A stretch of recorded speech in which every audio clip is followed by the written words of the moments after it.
For those of you who haven't met yet, my name's Catherine. My pronouns are she, her, and I attend the morning congregation. I'm also a person who lives at the intersection of both physical and psychosocial disabilities, which is part of why I'm here today.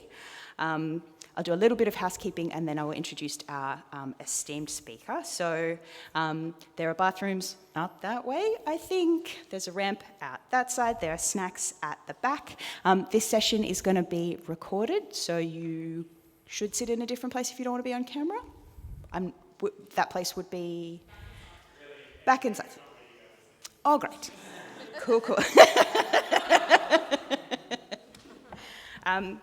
This is an adult education space. We're all here to learn together, so do whatever you need to do to feel comfy in the space. If something that we're discussing pushes a button or makes you feel a bit squiggly, feel free to, step out of the room. If you can, just give us a thumbs up or a thumbs down so someone can know whether to follow up with you. This is a learning space. And that means we're going to encounter ideas we haven't come across before, and they're going to challenge us, which is great because we learn outside of our comfort zone.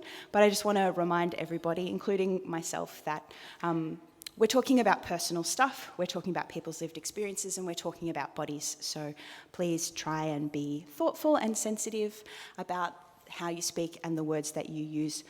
We're not all going to get it right all of the time. That's okay. If you hear someone use language that you feel like maybe isn't great, it's an opportunity to gently make an alternative suggestion so that we can learn together rather than kind of jumping on each other. Damian, can you introduce yourself aside from having what is my all-time favourite Twitter handle @Barnaby's Hat? A quite niche Australian politics joke. I'd forgotten about that. Been off Twitter or X, so could be @Barnaby's Hat or it could be @Barnaby Shat. There's two different ways of reading it. Depends on the mood when you read it. Depends what mood you're in, yep. So I'm Damian, he, him. I live on the land of the Darawal people. Who am I? Is that what you said? I wanted to introduce myself. Well, I was born. I've stumbled through life, tried a few things, and here I am. Among the things I've tried... What was that heckling from the back? What a resume, yeah. Among the things I've tried, I like to say I'm still trying to work out what I'm going to do when I grow up. So I was initially a professional ballet dancer. That often draws a laugh. It's not a joke. That's actually true. After that, I was surprised to find myself studying theology, doing an undergraduate degree in theology. Had a go at church planting while doing that in a Baptist context. That had its ups and downs.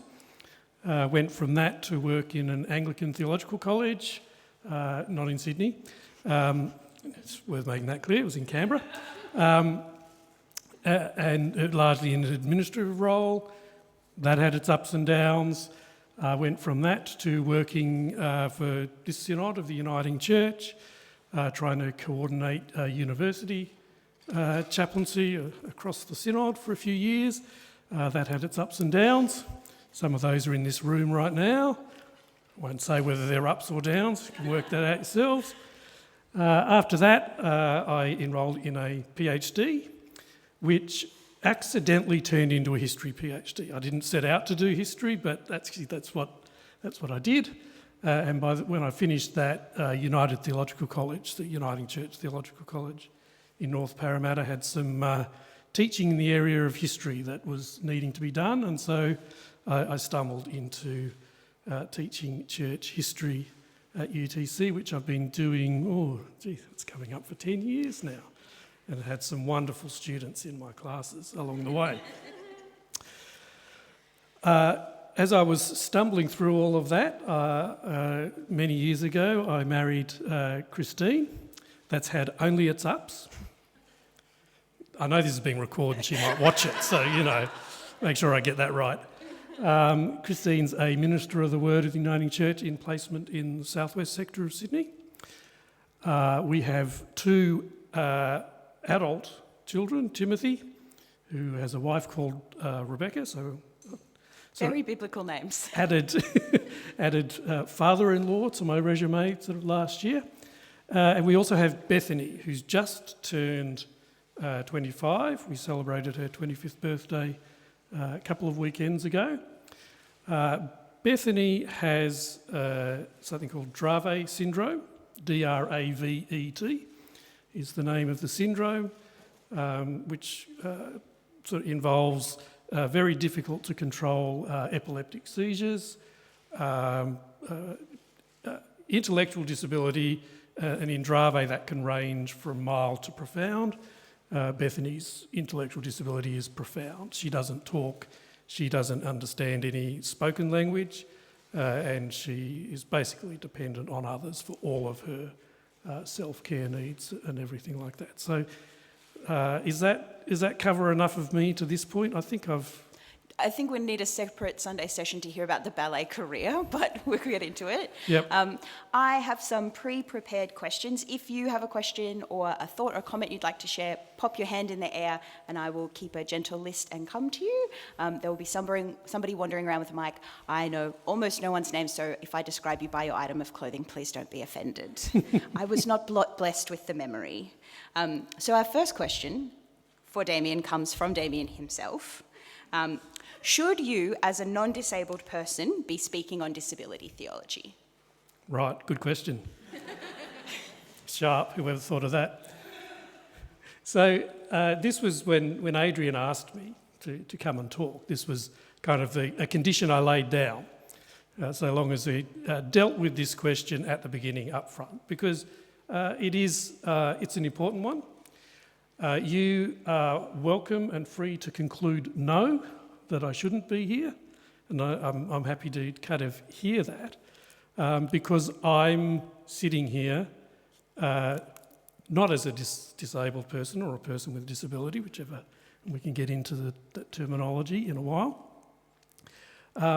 So there is an important question as to whether, as someone who doesn't identify as disabled or as a person with a disability, should be, in a sense, talking about others. As you said, this is a personal matter. The disability advocacy movement for a long time has used a phrase, nothing about us without us. Okay? And so it's still a necessary phrase today, because even though we have this thing called the National Disability Insurance Scheme, the government agency running that still continues to make decisions about people with disabilities without stopping to listen and to hear. Now, in a sense, sort of one of the reasons I put this question up here is that I do get told often enough to sit down and be quiet by people with disability in the disability advocacy space. They are obviously, inevitably, people with physical disabilities, or if they are neurodivergent, their capacity, their intellectual capacity is sharp enough that they're able to question me, challenge me on this. But as I said before, Bethany has such a profound intellectual disability that she cannot talk. She doesn't understand any spoken language. So there's always this question, and we can sort of unpack and explore this a bit more. If I don't speak into that space, or if others who share life with people with profound intellectual disability, I was about to say their voices don't get heard. Well, actually, they don't, in some senses, we might say. They don't have a voice. But who speaks into the space in a way that ensures that policy development, theological reflection, whatever it might be, actually accounts for the people with a profound intellectual disability in particular? Because the reality is that phrase, nothing about us without us, or, don't speak for us, we can speak for ourselves, depending on how you phrase that, you've actually got a case there of people with physical disability marginalising a subset of the disability community, those who can't actually speak for themselves. So that's why, although I'm always hesitant, I nearly sort of said back to Adrian, no, can't you find someone with a disability to do that? And, I've been here, I was here for about 5-10 minutes sort of earlier before we started, and I already sort of met a handful of people thinking, I can find 3 or 4 other people in the room who should be doing this. But anyway, I'm here, and I'll stay if you like, or I'll go. You can take a vote if you want. Stick around, it's too much pressure for me. I think what you're saying raises an interesting point about how can we create systems that create space for people for a wider range of abilities to speak to their experiences. I work in mental health, and everybody's very big on co-design and consultation and how can we include people's voices, but we're really bad at consulting with people who are involuntarily being treated, who have been in hospital for long periods of time, who are being medicated without their consent.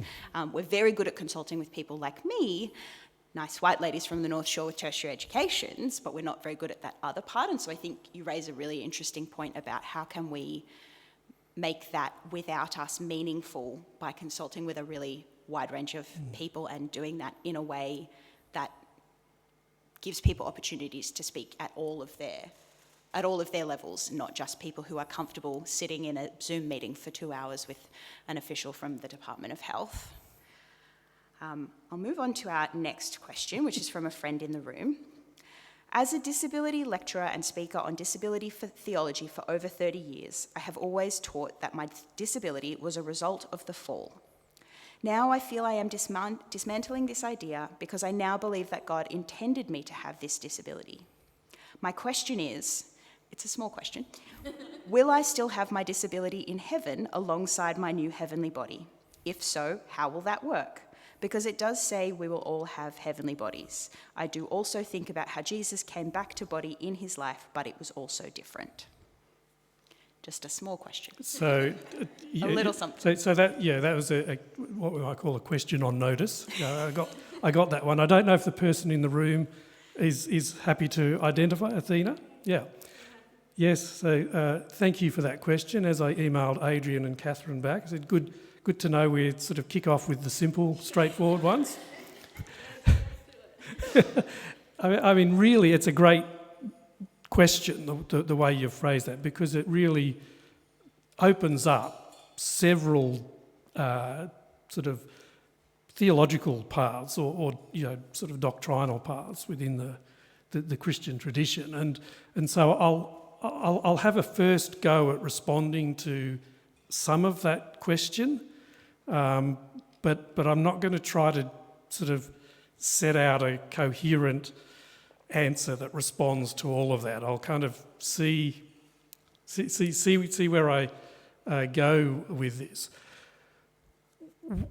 What your question, Athena, sort of identifies is something that, if I recall rightly, is clearly articulated in a statement, an ecumenical statement produced by EDAN, which is the Ecumenical Disability Advocacy Network, I think it's called. So it's the disability advocacy arm of the World Council of Churches. About 20 years ago, the statement was produced, and it one of the things that it articulates, I think, is something that you've raised in this question of at least two major aspects of the Christian tradition or doctrinal sort of issues, if you like, creation, or as it keeps saying in Genesis 1, God saw and it was good, it was good, it was good, it was very good, and then we've got this other part of the Christian tradition that says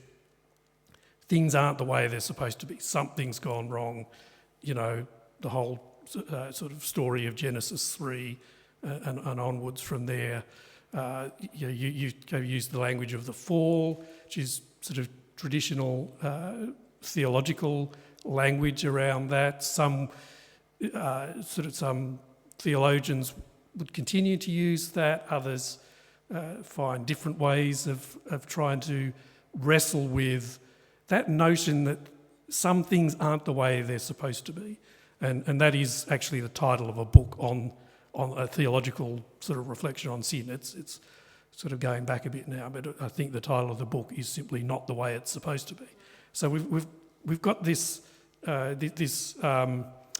was going to say tension, but because this is really built into Christian theology. There's this good creation, something's not right. And so disability really does sort of push us to ask questions about how to understand that. Is a disability, is it part of God's good creation, or is it something that's not the way it's supposed to be? And as you've said, you've shifted yourself on that. One of the things that the ecumenical statement says is, it actually says, be careful not to close down your wrestling or your conversation about that issue too soon, and I continue to wrestle with this. So when I go to the, sort of how to make sense of Bethany's disability. So one of the things is you sort of jump in and I'll just keep going and you sort of let me know if you want me to pause or if anyone wants to respond, I'm happy for that. So when we ask that question, one of the key questions to ask is the disability that we're talking about congenital? Were you born with it? And in a sense then, is it part of your identity, who you are, how you've experienced the whole of your life? I'll come back to that in terms of eschatology or, life after this one in a moment. Or is it an acquired disability? Like a friend of mine who is a paraplegic as a result of a spinal cord injury at the age of 40. So he's got a clear sense of life and identity prior to that and then one after that. And so that could, or probably will, raise different assumptions about, we'll say heaven, but, in terms of trying to think beyond this life, which, just putting sort of the caveat there that it's beyond sort of our capacity to imagine. So we're doing thought experiments about something that it's very difficult for us to think about or comprehend. And so there's these two elements. Clearly you could say, at least in some cases, or many cases, someone who acquires a disability during their life, you could say, that's the result of things aren't the way they're supposed to be. But then again, maybe not. This particular person I'm thinking of, who I know, I think he's asked the question, if prior to eating the fruit, Adam had climbed a tree in the Garden of Eden, fell out and broke his back. So prior to the fall, if you like, prior to sin, he could have had a disability. So is that kind of disability simply there as part of God's creation?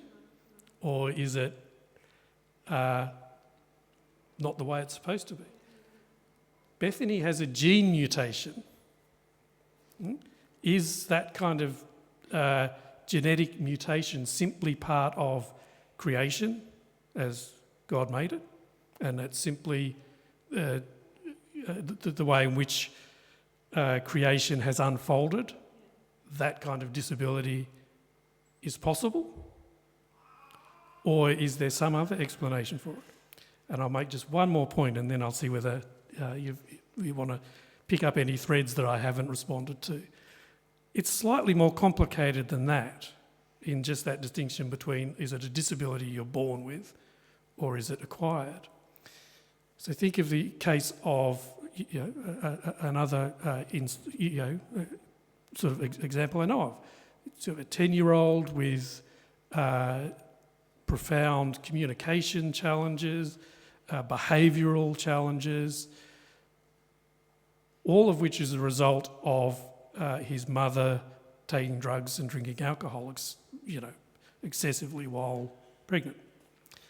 So there's, is his disability given to him by God, or is it a result of things not the way they're supposed to be? I don't know, any response on that? Yeah, I do. Hang on, I'll just get you to wait for them.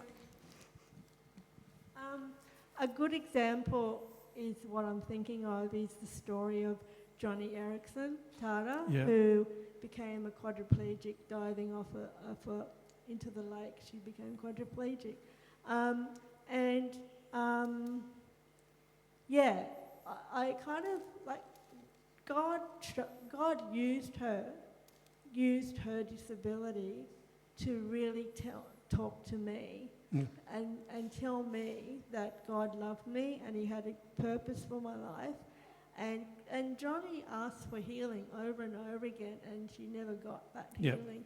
And I'm glad she never got that healing, because I would not have got to know God. So I kind of think that God like intends things to happen for his own good, like for his own glory. You raise a lot of good questions, and I'm going to go out and munch on them. Yeah. Good. I'm going to look at the video over and over again. Thanks. I think if you think about it through the lens of the social, I think it's called the social model of disability, wherein we say that people are only disabled because society excludes, if we had all of the things that people needed for accessibility. Like, if you think about that, I think it also adds a layer of, like, I don't know, maybe heaven is a perfectly accessible place, and so the disability becomes a really different thing to think about. And if you, minus out some of the worst bits of, like, terrible intractable pain, for example, how does that change how you think about what your body is and doesn't look like in heaven? I think it's interesting. Does anybody else were other people taught that disability was the result of the fall? Because I missed that particular toxic theology, but I'd be keen to hear if other people did and how that impacted their views of their bodies and the experiences of the people around them.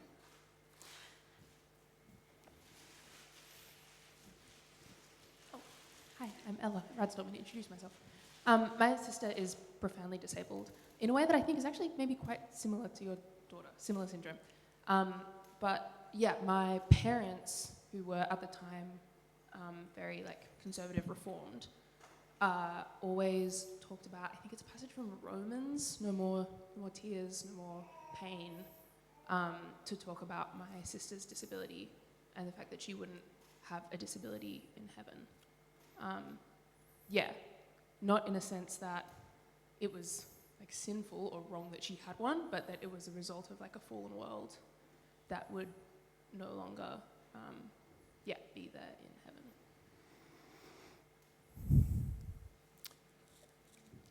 Adele, down the front.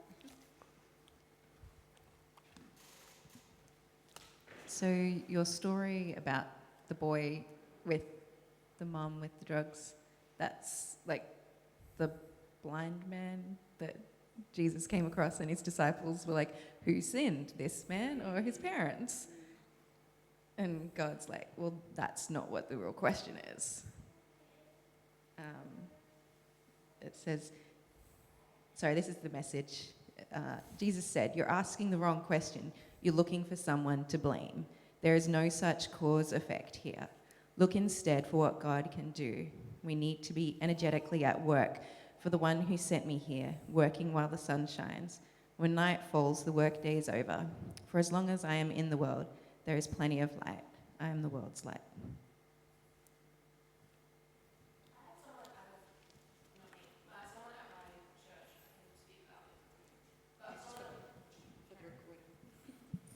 When my sister was diagnosed when she was 2, someone at our previous church asked my mum what she had done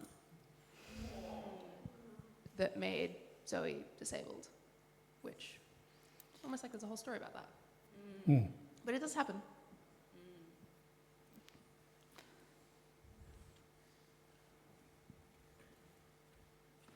Yeah, my mum had 2 girls with cerebral palsy, and relatives asked her, "What have you done? God is punishing you because of what you've done."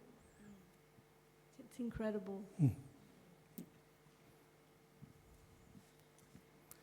It's a clumsy analogy, but I've had a different experience where I had a traumatic incident where our house burned down in the Canberra bushfires, and there was pressure from some church spaces to consider that a blessing, that in God's good order, the fire was part of that, and to see that event, that suffering, as a blessing. I'm wondering, Damian, if you have felt pressure in some churches to give thanks in some ways for Bethany's disability. So, I mean, first I was going to say is very quickly we've hit that point where we are acknowledging the toxicity of the sort of the toxic potential of religious thought and theology. Okay, so we're identifying sort of theological propositions that are, well, abhorrent. Okay, so I think it's worth just sort of noting that, and so this is where sort of one of the things that I sort of have said before is that the longer I've read and thought about disability and theology, the more I've kind of reached positions where there are certain things I will not hold to. Like, it's more of things I will not say rather than things I will say for sure. So even any of my sort of positions I put forward today, they may be positions I tend to hold on Mondays, Wednesdays and Fridays and sort of revert to the opposite. Like Barnaby's election promises. Like Barnaby's election, anyway. So I think, that pastoral element has kind of really been raised very quickly, which is great. And so it's really important to be aware of that in the theological statements we make. So to respond directly to sort of Radhika's question, direct quote, God made Bethany special by giving her epilepsy. Okay? So that was one that was put to me very, very early on. To which my response then, and continues to be, is that statement is theologically suspect and pastorally disastrous. Yes. Right? Now, theologically suspect, not because I'm absolutely sure it's wrong. I don't know the mysteries of divine intervention in, or where, how God operates in, with, under and through God's creative processes. I'm uncomfortable with that claim, but just because Scripture makes claims to know certain things about what God has done doesn't mean that we're in a position to make those claims, particularly not about others, right? And this is where it becomes pastorally disastrous, because one of the things I think is driving those kinds of statements, and ones about, say, houses burning down or whatever, that see this as a blessing. If I say that to you, that's probably a sign I'm uncomfortable with your situation. I'm not willing to share the pain with you. And Hebrews Old Testament scholar Walter Brueggemann, some of you may be familiar with, writes about the embrace of pain throughout parts of the Hebrew scriptures, particularly in the prophets, naming reality, no matter how shitty it might seem, feel, and experience, and allowing others to name that, okay? So I will talk constantly about the pain and the joy that sharing life with Bethany brings, because that is the reality, right? And I don't find it helpful or comforting or, particularly intellectually sustainable to make claims about the difficult parts of life with Bethany. I just don't find those kinds of statements help in any way. And like I said, they can actually be a way of blocking sharing others' struggle as a sort of relational and pastoral. There's a book by a US academic and theologian, Kate Bowler, which I highly recommend, and I have a copy you can borrow, I believe it's called Everything Happens for a Reason and Other Lies We Tell Ourselves. And Kate is a person who was diagnosed with stage 4 bowel cancer when she had a very small child. And she had this preponderance of people in her life saying, everything happens for a reason and all of this other stuff. And she was like, I'm dying and my kid's 3. This sucks. Stop telling me this. And she does this investigation, which I think, so just to recommend that book, I think from my own experience, I have noticed there's been a big movement towards like neurodiverse affirming and being inclusive of people, and I think that's wonderful, but it goes to a point that makes me, as a neurodiverse person, feel a bit itchy. Like when I see people saying like, autism's a superpower, I'm like, it doesn't feel like a superpower when I'm hysterically sobbing because my housemate got in the shower when I had planned to.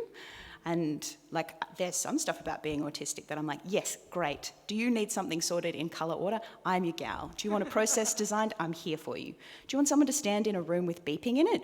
Not me. And it's this discomfort with neutrality that I think is quite interesting. It's like the church is comfortable with something being a big, terrible sin or a wonderful blessing from God, but we can't just sit in the middle of a thing is just a thing, that central space of, like you said, there's joys and there's challenges and, everything in between. Did anybody else have any other thoughts before I move on to one of our other questions? All right. How has learning about disability theology changed your faith life? I have to start by saying in ways that I am profoundly unaware of. I think I'm still discovering and learning. But, sorry, what was the question? Just put that. How has learning about disability theology changed your faith life? Your relationship to God, to yourself, to the Spirit, to church? Well, so I think I've already sort of articulated some of that in what I've said. I think sort of thinking theologically from the sort of vantage point of disability certainly has led me to at least try to be less dogmatic or less sure that I know the answers to some of these questions, and therefore when I'm thinking theologically about other issues, saying, well, okay, maybe just don't be so sure of myself on those other matters. So I think it, yes, that kind of a simplistic thinking that tries to just sum it all up in, well, this is, God meant this as a blessing, suck it up and smile. So it certainly has challenged me in that sense. The other thing, like the particular experience of sharing life with Bethany, for someone like me who I love to live in my head, read books and think intellectual thoughts. The particular experience of sharing life with Bethany has taught me, encouraged me, helped me learn to appreciate other ways of being in the world, embodied ways of being in the world, ways of being in the world that don't attribute too much significance to the smart thoughts that I and others might have, that while all very good, important, valuable in their own place, there's not, I guess it's that issue of, once we get, disability is one of those areas that can really sort of challenge us to see what assumptions we're making about what are the superior ways to be human, what are the superior ways to be in the world. Being, intellectual is clearly a superior way of being in the world, and having that kind of challenged, and so one of the something I've written on disability, drawing on my story with Bethany, is subtitled "Consider the Great Myrtle," and it's simply because of an experience I had where I realising I didn't know how to appreciate trees the way Bethany appreciates trees. Trees blowing in the wind are one of the most incredible things in the world for Bethany, and it's kind of, they're a new wonder every day. And I just had this moment where she was sort of sitting in the garden with me, getting excited about a tree, kind of looking at me, and I kind of had this sense, just stop thinking your sort of abstract thoughts, Dad, and look at the tree. It's incredible. And so that's, in terms of my faith understanding of what it means to be human, is to realise that we are embodied beings, not brains on a stick. Yeah. Descartes got a lot to answer for. Yeah. Did anybody else have a question? Otherwise, I've got more. I'm endless. Much to your chagrin, perhaps.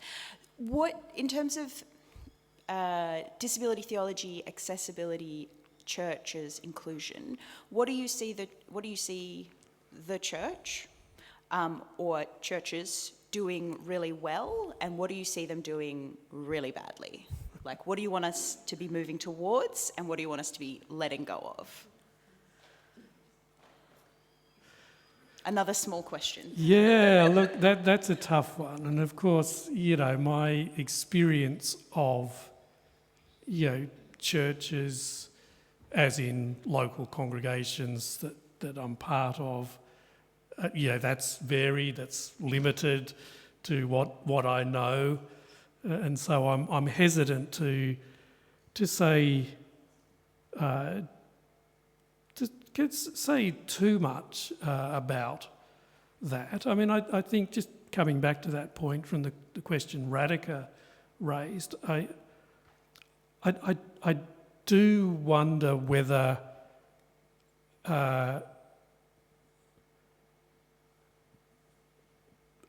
almost perhaps overly focusing on physical accessibility has actually meant questions like the ones we're exploring have not really been taken on board, wrestled, sort of grappled with.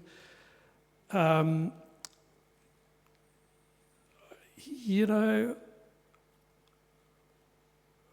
can only talk from experience. As Bethany has got older, it's been more and more difficult to actually participate in sort of Sunday morning worship gathered life with her present, because that largely involves hoping she'll sit still in her wheelchair for an hour plus while people talk and sing. It's not her thing. So I don't know, what would it look like to change what's not so much the physical space, but the actual action, activity that's taking place. Do you have a sense of, like if Bethany could design church, or if she could pick a thing that we did to connect with God, do you have a sense of what she would choose? Is it hanging out with the crepe myrtle or? Yeah. So we'd sit on the grass outside and watch the trees. Yeah. We listen to a bit of music, the right music, and she'll sort of move to that. But a sermon's not going to connect. She does vocalise noises at times, and I do remember once when my wife was preaching and paused, and Bethany just goes, like, she's obviously disagreed strongly with whatever her mum had just said in the sermon. I can't remember. Tough to get feedback mid-sermon and then from your own family. Yeah, that's right. That's rough. Yeah. Yeah, it's. I mean, that's a challenging question because it's challenging to construct or organise gatherings of people that Bethany can actually find her way in or participate in, because you'd quite happily just ignore all of us and be happy in her own world. Yeah. Well, I think make an interesting point about it's like inclusion and accessibility is not a one-size-fits-all thing, right? Yeah. What my experience of disability looks very different to Bethany's, looks different to Athena's, and when we say, I just get really itchy when people are like, oh, this is, disability inclusive. I'm like, which one? For who? At what age group? Because that's different for an autistic 4-year-old as a 4-year-old with cerebral palsy or, all of those things. And I don't know, I feel like there's a theme coming through of like nuance. Let's get some. Yeah. Seems like it's good.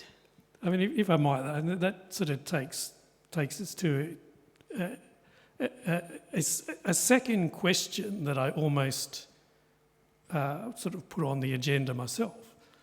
Well, we've used the word disability all along up to this point, but what are we talking about? Like, we've got this word, we think we know what it means, we think we know what it describes, right? But again, I go back to, other sort of contexts, I've actually sort of had a picture of Bethany and my friend Shane, who's the one who is a paraplegic because of spinal cord injury. And I asked the question, like, we label both of them as having a disability or disabled, and that's another question as to which terminology we use there, which we may or may not want to explore. But why do we actually group Bethany and Shane together and say they're both disabled or have disability? Where whatever it is that's going on there, the challenges they face are very, very different. Right? We actually place them in that category because we think they're both lacking something normal. So even there, the label disability may be a problem. They both have, again, the language that's often used is the difference between an impairment and a disability. So an impairment is something that does affect your function, whether it's neurological or spinal cord injury. That's the impairment. The disability, and you alluded to this before with the social model of disability, the disability is what particular individuals experience because of the way the world around them is built, both physically, socially, economically, and politically. So Shane has an impairment, a spinal cord injury. Disability is caused when there's steps in front of a building that he can't. He can't get in because there's steps there. That's what's actually created the disability. And so, even what we're talking about we can be using the same words, but not necessarily be talking about exactly the same thing.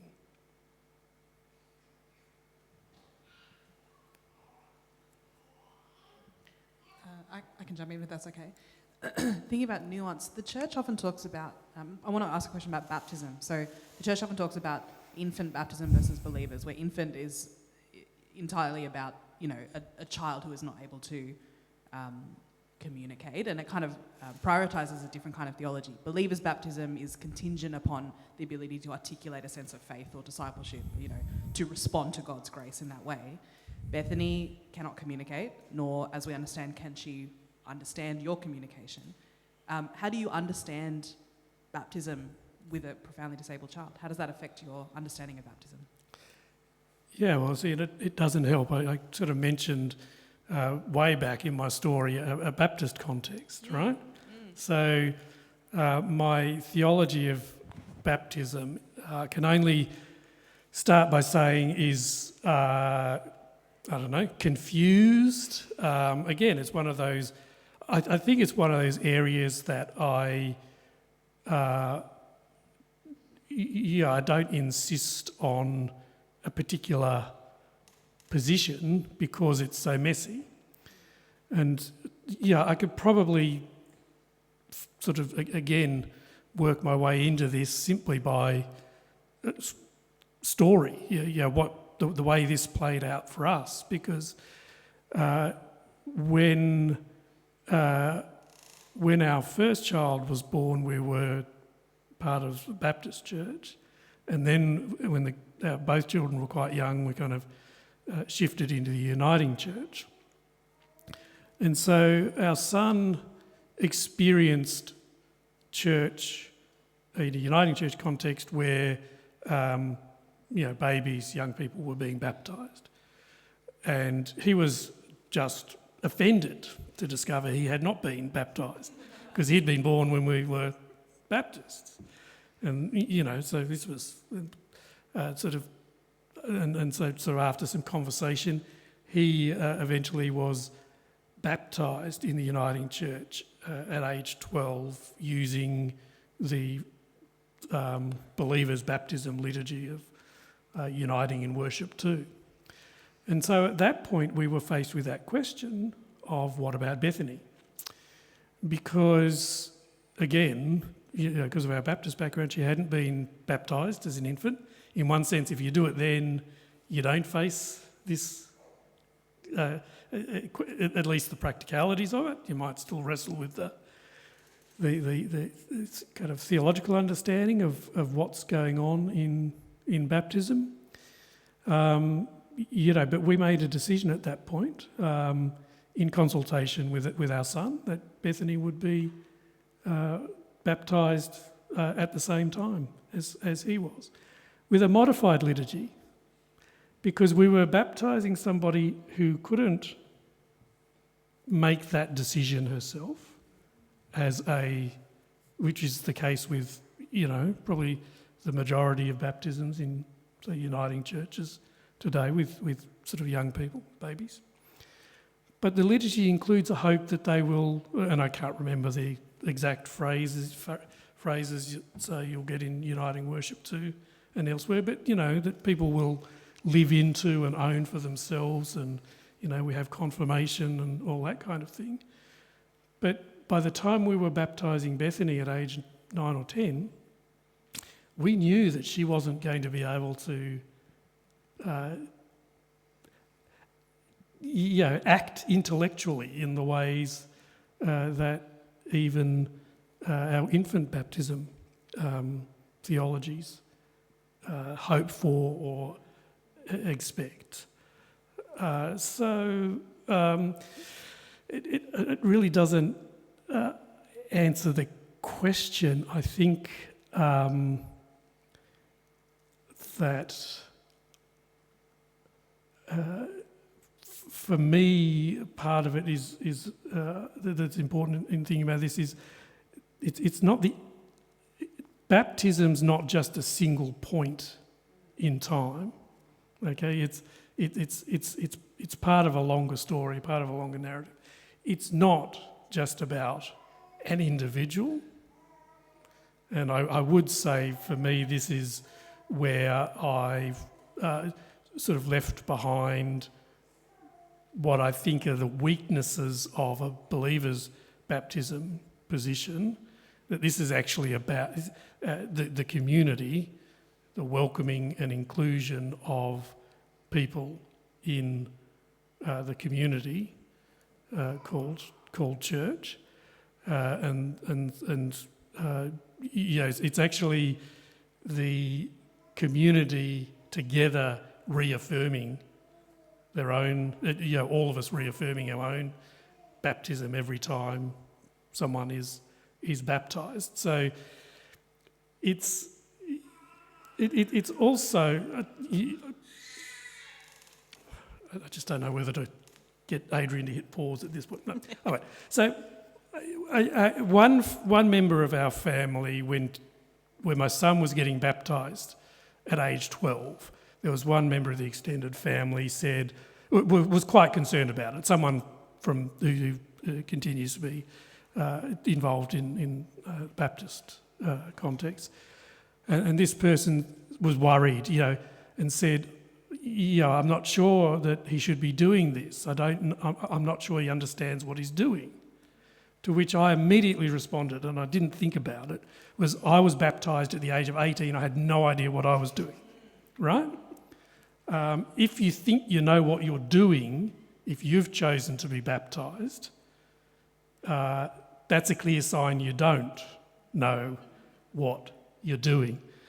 We're at whatever point that happens, that the baptism happens, we're still all being caught up in something larger than ourselves, called into something larger than ourselves. God is at work, to quote the Basis of Union, reconciling and renewing all of creation. We're invited into that,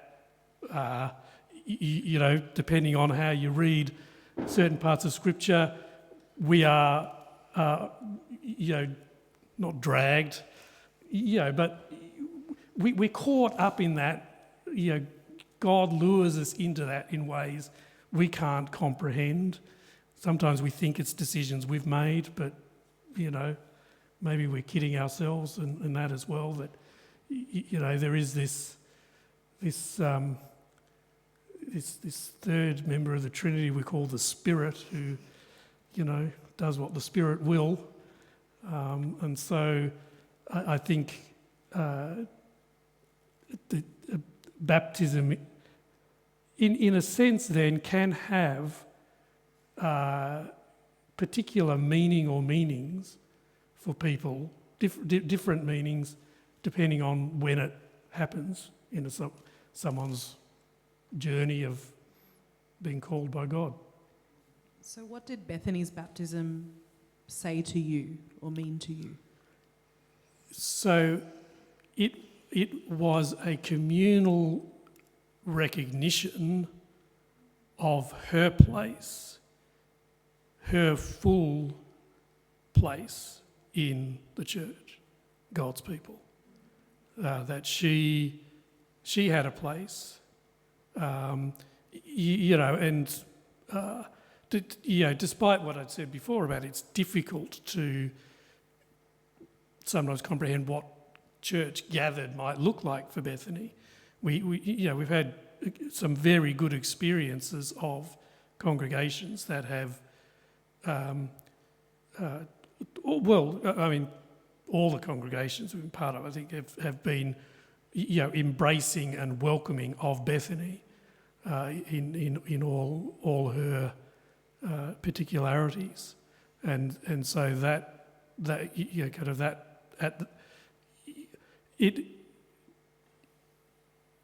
in a sense it shows up a weakness in in believers' baptism theologies, because I'm not sure how what we would have done, how we would have gone about it, if you can't intellectually assent to a set of propositions and kind of make your responses to the, your liturgical responses in the baptismal liturgy. How do you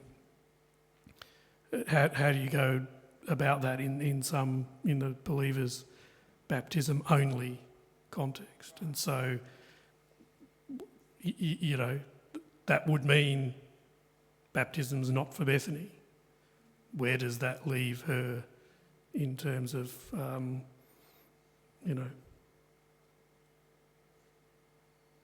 her place as a part of the body of Christ, and all the imagery that comes, say, in Paul's, in 1 Corinthians and Romans, about all the parts of the body and what they bring to this wonderful and strange creature called the church. Yep. I'll go to Athena down the front. Sorry, I have another doozy. Yeah, that's okay. How do you see the role of the Holy Spirit in the life of Bethany? So, really good question. And this is one we've thought about and we've observed her. And so, one assumption that we could easily make is that Bethany doesn't have any awareness of God or any experience of the Spirit. Whereas it occurred to us a long time ago, and it might have even been Bethany's older brother who first put this to us, out of the mouth of babes. He's kind of, maybe 8 or 10, when he kind of questioned assumptions and said, maybe she experiences God much more deeply than we do. She doesn't have all these sort of, she doesn't overthink anything, that's for sure. And so we don't have access to her experience of the world. And so I can't give a definitive answer on that. But if we work back the other way, the God we know in Jesus of Nazareth, well, we've got to assume that in whatever way that is suitable for Bethany, she experiences God in that. Now, she has, because she has a lot of seizure activity, so she'll, sometimes she'll just zone out and just be kind of looking, and you can be flicking in front of her and there'll be nothing there, and then all of a sudden sort of eyelids will sort of flutter and she'll be back. It'll be halfway through feeding her dinner and she's happily eating, and then she'll just kind of stop. That you could just call that a partial complex seizure. You could also say she just connected directly with God, just had the most fantastic encounter with and kind of experience of the Spirit of God in that moment. And those two things don't even need to be mutually exclusive, and so it's, like I said, I can't get her to tell me of that experience, but I've got to assume, as I understand God, she is experiencing God in that. And I think you make an interesting point about the way that we think about things is about experiences of God is very culturally constructed, right? I was having a conversation with a friend who is a minister, and she was telling me about how she had heard God talking to her when she was on the beach. And in that context, yeah, cool. If I said to somebody in my workplace, I heard God talking to me on the beach, they would have a series of follow-up questions that would get increasingly intrusive because, these things, you view things through your cultural lens, and maybe you look at it one way as through a very medical lens, and you say that's a complex partial seizure. Or you look at it and you say it's an experience of the Spirit, or maybe you say it's both, or some other third thing, and, expanding our viewpoint on these things outside of just experiences of God happen in your brain or during a stand-up, sit-down church service, but actually like bigger and broader than that, I think is good for all of us to be kind of pondering on. Just down the front.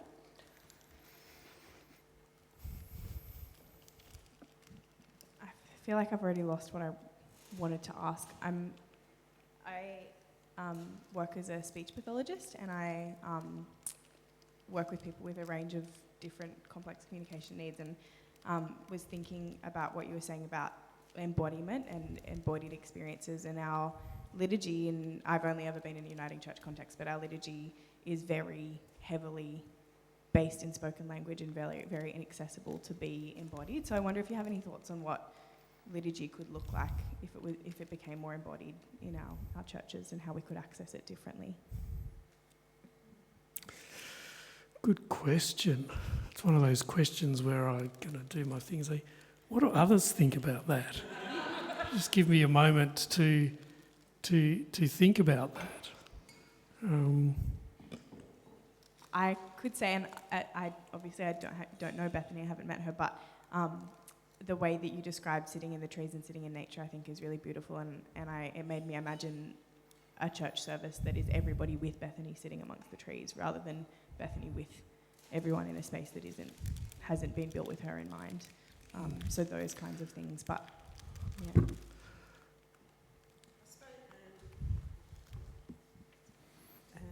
The experience of L'Arche, what we've learnt over time, primarily people that come and we share life with intellectual disability.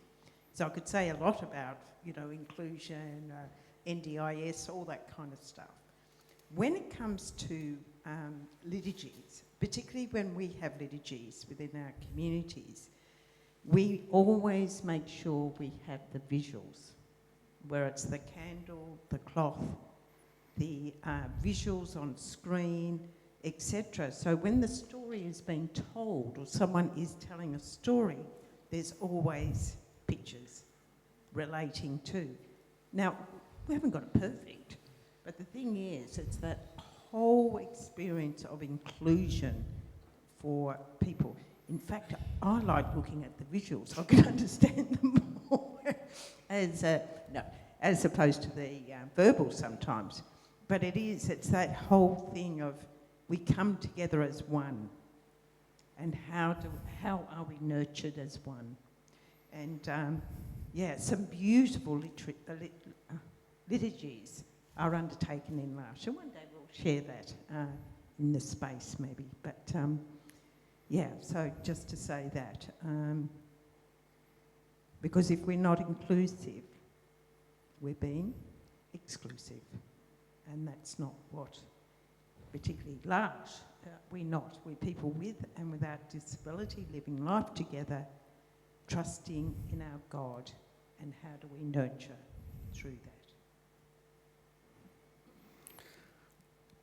that? One sort of response I have to that is, so the liturgy generally expects, goes through a process, and we're expected to act in certain ways at certain points of time. Just impossible with Bethany. Bethany will do what she does when she feels like doing it. And so, I talked before about, so Bethany is mobile, she can walk, but she is a part-time wheelchair user as well, because she's got some mobility challenges, she's unsteady on her feet, can't walk long distances. So if we take her to a church service, she's in her chair. But it won't be long before, if the chair's not moving, she wants to get out and walk.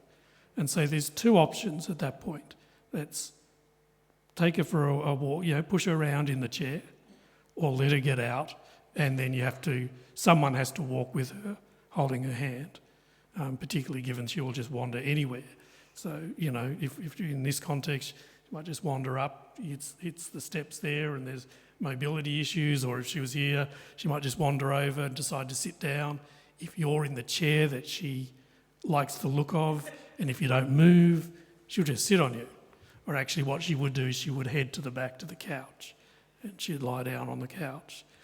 And so in terms of, I think, inclusion of someone like Bethany in that context, I think from my perspective, it's actually a question of what does it mean to include Bethany and those who are with her in that, if they're wanting to be part of the worship experience.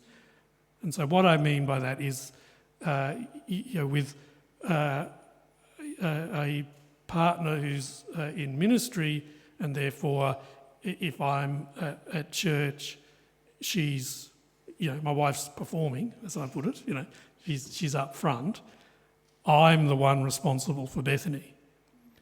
So I guess my reflection sort of on that would be the response of the congregation.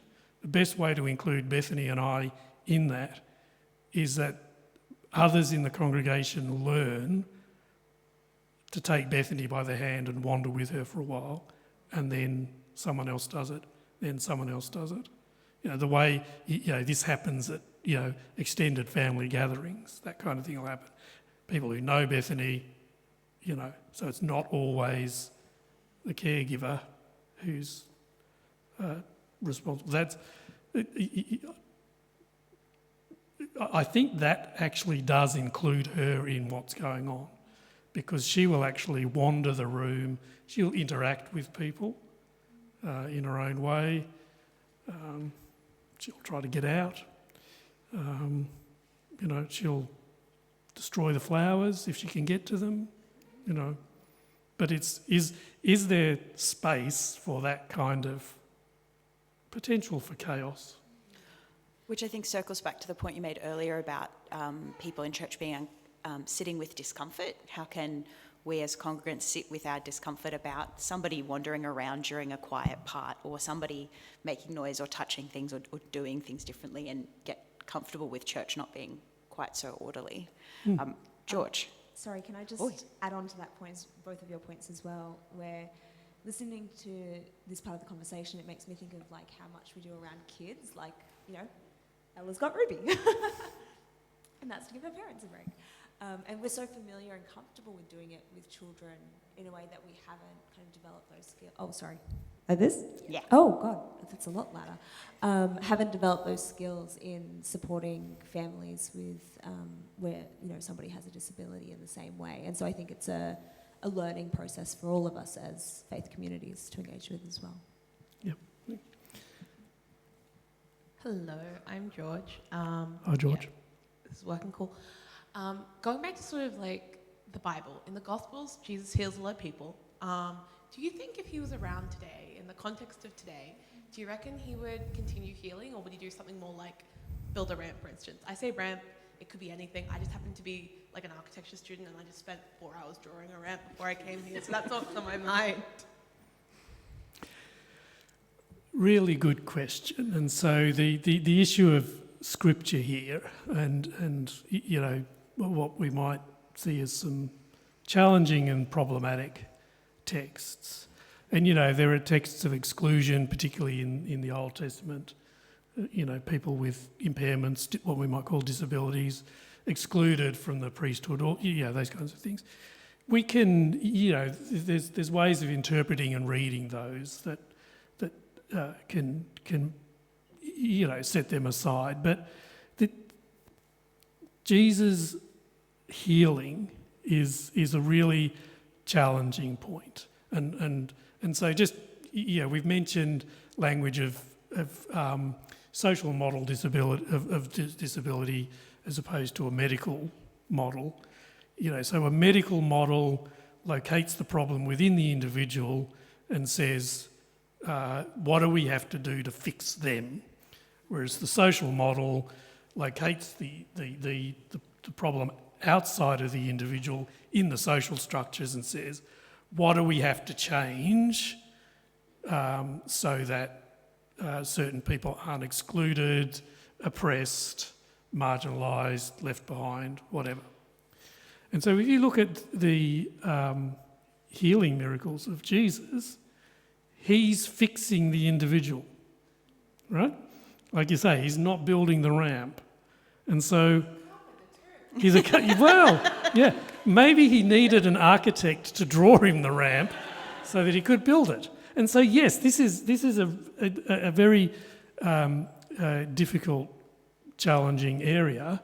And if you really want to be challenged on this, Shane Clifton, a book called Crippled Grace, where Shane really kind of wrestles with this. Because, okay, so what do you want to say?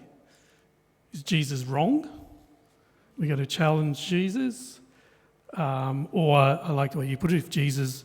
if Jesus could do Disability Studies 101 and come to understand the social model of disability, might he have, rather than healed the blind person or used the traditional language, the leper or whatever, challenged the social structures that caused,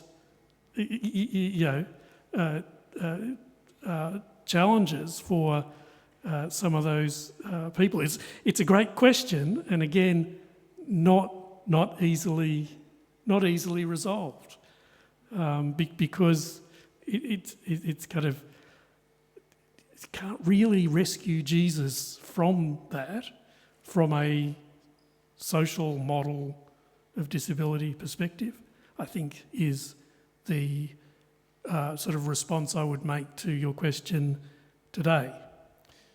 Tomorrow, Wednesday and Friday, I might find a completely different way to try to respond to that question. It's a challenging one. Yep. Claire. I just want to continue with liturgy or church. One of my absolute dreams is to have people with intellectual disability to be sitting with groups around liturgy within the church as we prepare. So often we can say, well, this is what we need to have happen, or we need to have the text that's in plain English or whatever. But there's something about hearing the experience of a person with disability. You know, you advocate, and that's beautiful, and how we embrace, but we have people that really do have the voice, and we don't hear them too often, or we don't encourage it too often. So I'm just going to throw that out. It's something that we really need to look at. I'll go to Ella up the back.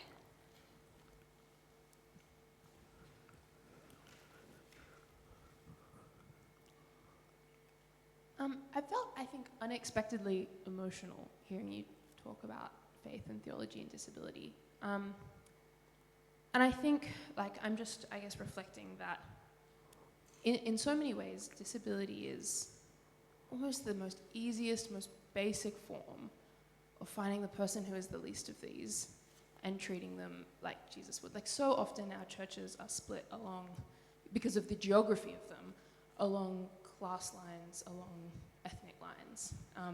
And people who are different to us are often far away, or they feel far away. But people are born or become disabled all the time. And yet, the churches that I've been a part of and that my sister has been a part of, just with maddening frequency,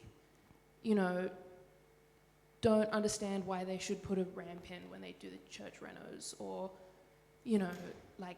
put the kids' church up 3 flights of stairs and let the 14-year-old sister of the kid who can't walk carry her up.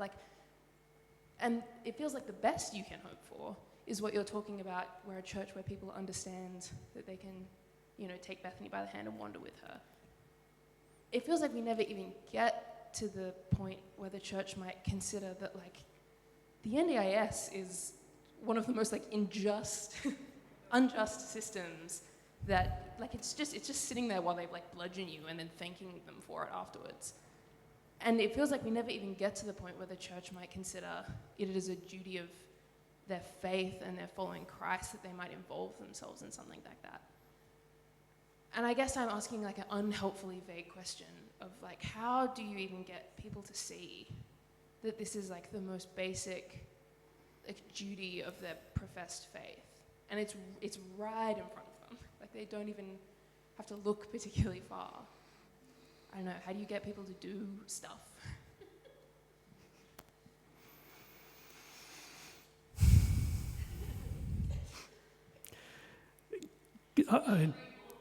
Yeah, look, great question. Just, acknowledge, again, you're not talking in the abstract here, hence, the emotion that you're experiencing.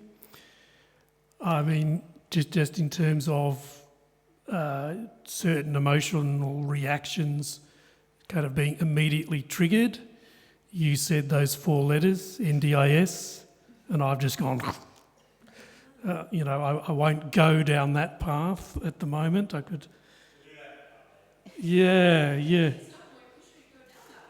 Yes, yeah, right, yeah. And so I think, let me put it this way, I did actually, I'm just considering my words. You can edit later, is that right? Yeah. So I did a number of years ago try to push within the synod here for finding some way in which the Uniting Church did exactly what you're suggesting, and that is be beside people and help them as they try to navigate this nightmare bureaucracy called the NDIS. I can give you a link. I wrote a piece based on my first experiences of the NDIS for a website called The Conversation, which is a website that academics can publish on. And it was, I can't remember the exact title of it. I think it was, let's be honest, there's more wrong with the NDIS than just teething problems. Because that was the rhetoric early on. It's just teething problems. Once we've sorted these out, everything will be fine. And I was kind of objecting to people buying that kind of line because I think there was fundamental problems baked in from the start. But it seemed clear to me that, it is something I've tried to do, and have recently just done this with one family that was having trouble just navigating particular issues in the NDIS, that it wouldn't be all that difficult to do. I mean, am I understanding you right? Are you saying is that,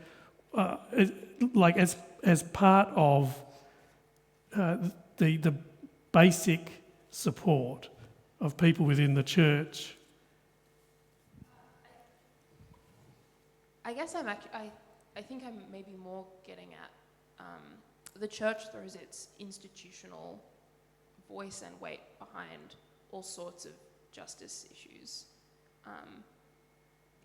In some areas of the church, maybe like unhelpful moral policing, and in other parts of the church, like awesome, incredible things that we put our voice behind justice-wise, be that, like climate justice or, like refugee justice. And it is almost baffling to me that I can't think of a major like Christian denomination or really even individual congregation that has like meaningfully publicly advocated for like justice in the NDIS.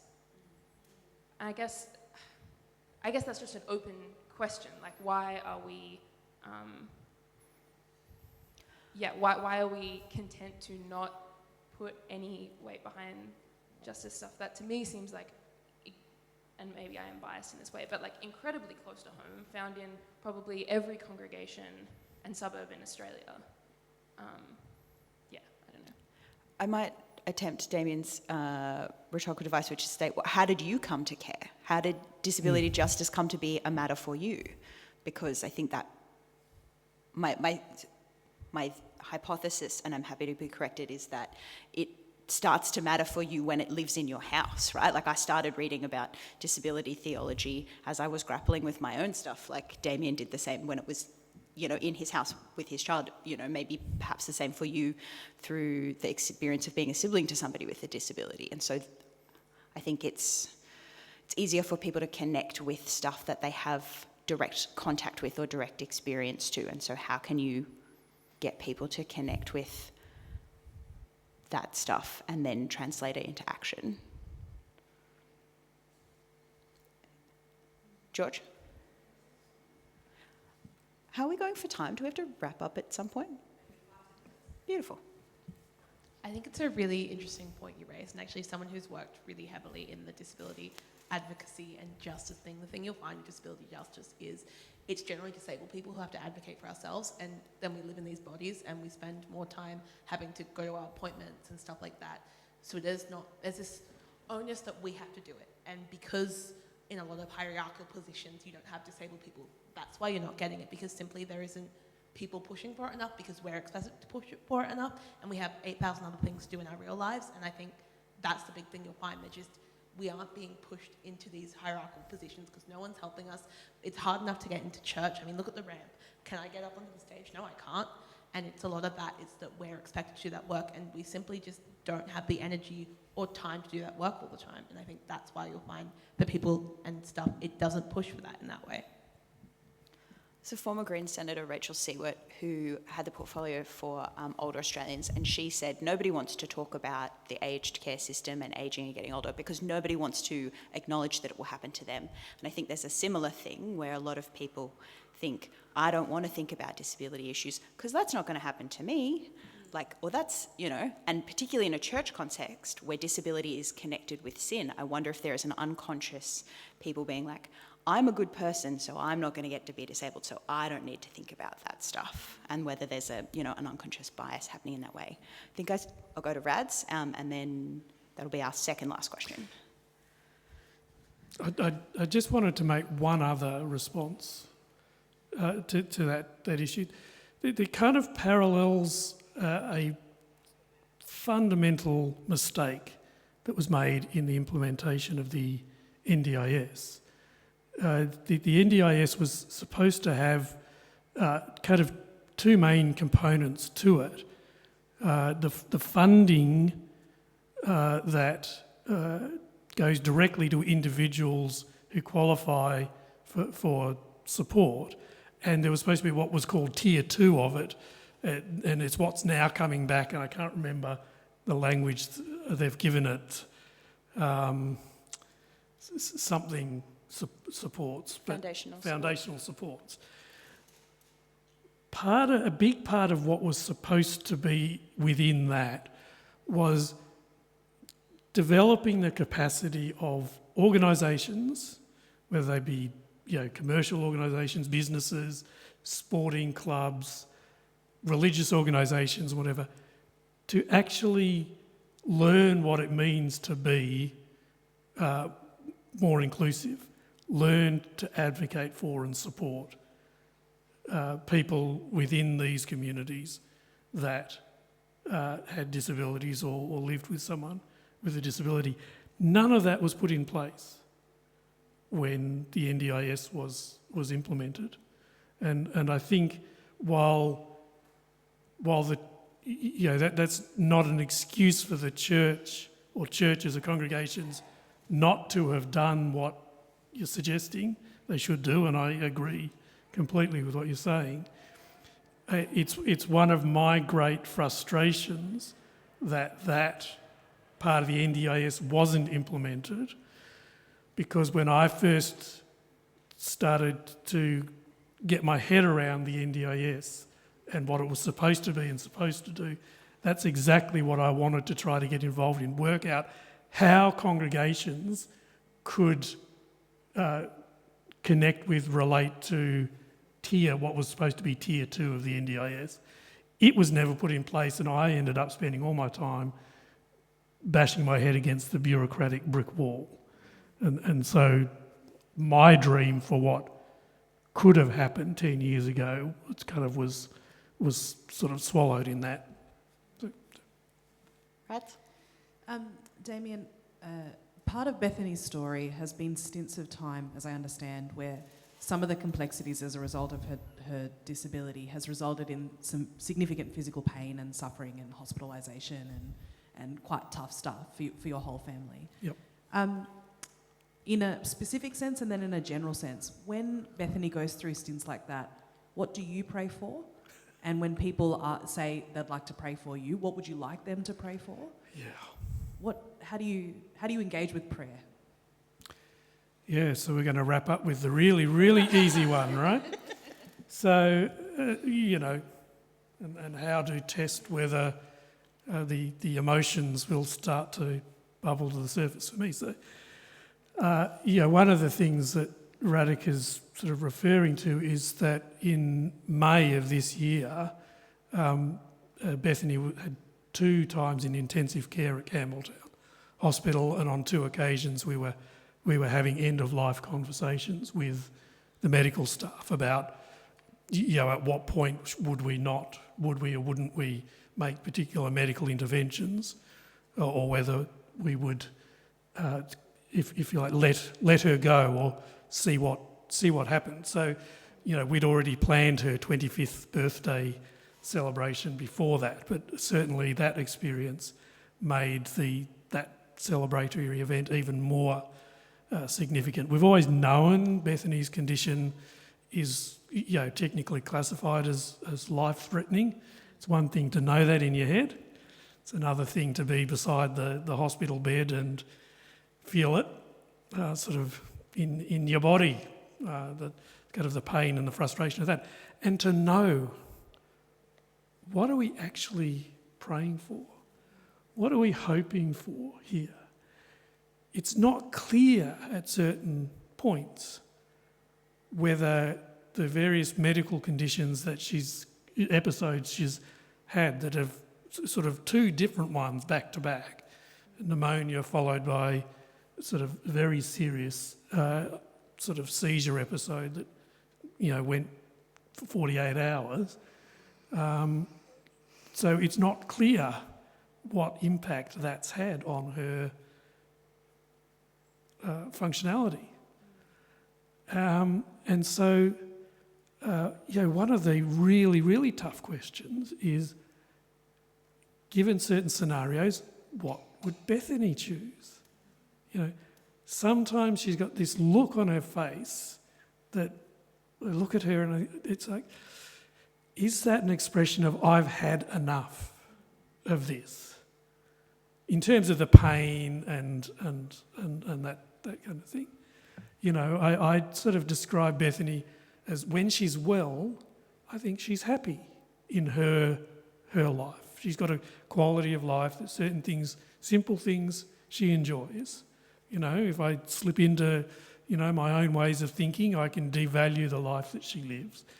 But actually, as far as I can tell, within herself, she's quite content with life when she's well. But when she goes through episodes like that, that's, it's clearly, there's pain and, not feeling good. That question of what would she want? Because for most of us, we can make decisions about, at what point we would like to refuse sort of medical treatment or medical intervention, or we can put in place things that indicate to others what our preferences are. But we're left making those kinds of decisions for her. I mean, the prayer for us is just that we would be able to just come to decisions that we can live with. I don't say if, I say when we face it again.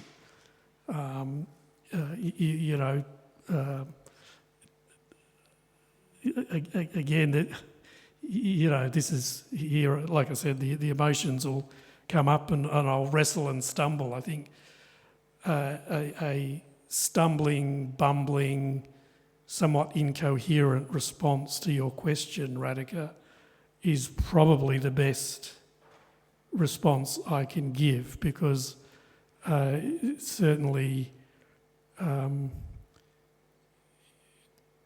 of the toughest, if not the toughest thing I've ever faced is making certain decisions that no matter what the outcome,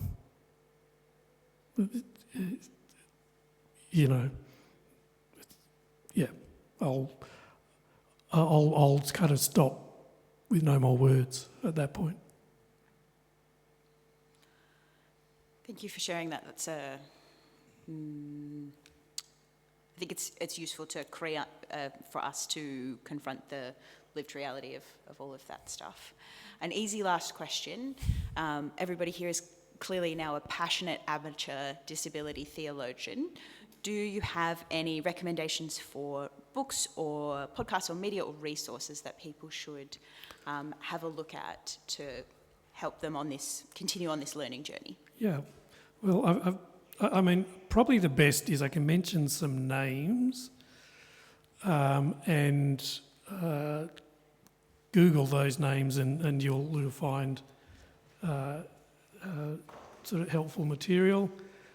And again, it's varied. I don't agree with everything sort of written by sort of people I'm going to mention, but I already mentioned Shane Clifton. He's an Australian.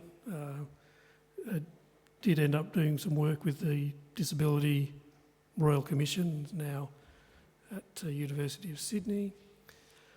Amos Yong, an Asian American theologian whose brother has Down syndrome. Nancy Eastland, I'm not sure how you say it or how you spell it, The Disabled God. And these vary in their confronting conclusions that they draw. I'm sure I'm going to think of others after this. Who was the one you mentioned? The and Other Lies That We're Told? Yeah, so I would highly recommend the work of Kate Bowler. It's called Everything Happens for a Reason and Other Lies We Tell Ourselves. The other book I would recommend is My Body Is Not a Prayer Request. That's the other one, yep. Who's the author of that? Couldn't tell you if my life depended on it. But that is the title of the book I double-checked, Yeah, so you should Google that. My Body Is Not a Prayer Request. Yep. Yeah. Deborah Creamer, Creamer. I can't give you a title off the top of my head, but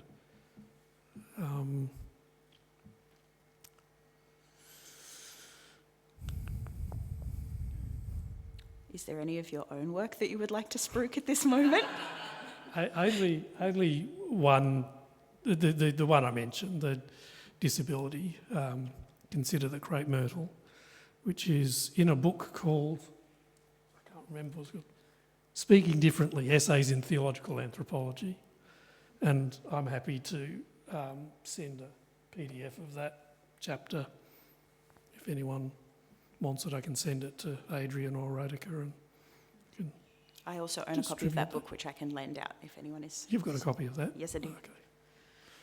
Sorry, can I ask for more information about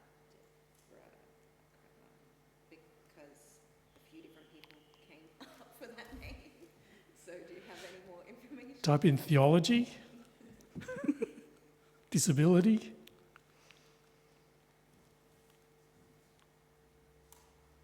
Does anybody in the gathered body have any resources they wanted to recommend just before we conclude?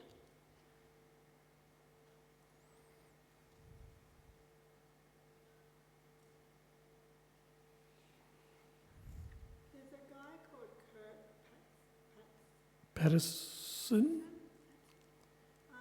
he does lectures at SNBC. Yeah. And he has a daughter with disability, and he has done a lot of theology, disability stuff. Lorna Hallahan is another.